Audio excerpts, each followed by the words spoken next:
Posibleng magtuloy-tuloy pa ang mataas na presyo ng bigas sa mga pamilihan. Ayon kay Raul Montemayor, National Manager ng Federation of Free Farmers Cooperative Incorporated.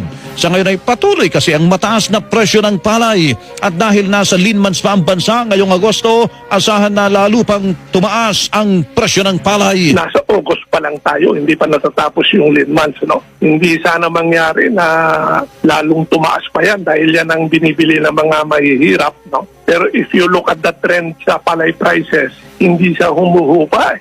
Kung magpatuloy ang akyat ng palay, yun ay isang indicator na pataas pa rin yung bigas. Ang tinig ni Raul Montemayor, National Manager ng Federation of Free Farmers Cooperative Incorporated. Samantala, tiniyak naman ng National Economic and Development Authority NEDA na kikilos ang pamahalaan para tiyaking sapat ang supply ng bigas. Ayon sa NEDA, mahigpit na nakamonitor ang Interagency Committee on Inflation and Market Outlook na binuo mismo ni Pangulong Bongbong Marcos.